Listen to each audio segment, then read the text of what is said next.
Hello guys welcome to my YouTube channel. आज उन्नत ভিডিঅ'লৈ আপোনাৰ মাজত আহিলোঁ আৰু মেইন কাৰণটো হ'ল তাতে শ্বুটিং আছে। আজি শৰ্ট ফিল্ম এখন শ্বুটিং কৰিব আহিছোঁ আৰু এইটো ৰাকেশ তাই বেগ চেগ এইগিলা কম টাইম আহি আছে। বেগ গাইছ চাই থাকক, আপোনালোকক শ্বুটিং দেখাম গাইছ। আৰু জাগা আহি পালোঁ আৰু শ্বুটিং কৰা সম্পূৰ্ণ গোটাগিলা চলি আহি পোৱা নাই আৰু জাগা আহি পোৱাৰ লগে লগে এটা কিবা দৰকাৰী বস্তু লগা হ'ল, তাকে আনবাজি আছোঁ ৰূপনগৰত। আগে আগে ৰাকেশ সি খালি চব কামতে মলত থাকে, চব কামতে খালি ৰাকেশ আৰু টেকলি চবটো ভাল লাগে, চব কামত সহায় কৰে। তাৰ কাৰণে কিবা এটা কবি, ইমান গুণ গাইছোঁ তোৰ। থেংক ইউ, গুণ গাৱাৰ কাৰণে ধন্যবাদ। শ্বুটিং কেনে হ'ব আজি? শ্বুটিং ভালেই হ'ব, কিন্তু এই বতৰটোৰ কাৰণেহে, নহ'লে বাকী চব ঠিকেই আছে। বতৰ টেনশ্যন নাই গাইছ, বৰষুণ নাহে আজি, কাৰণ ৰাতিপুৱাই টেকলি গা পা ধুই মন্দিৰত প্ৰসাদ চসাদ আগবঢ়াইছে।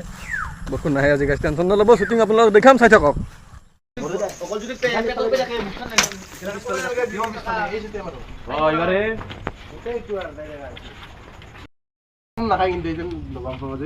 শ্বুটিং কৰি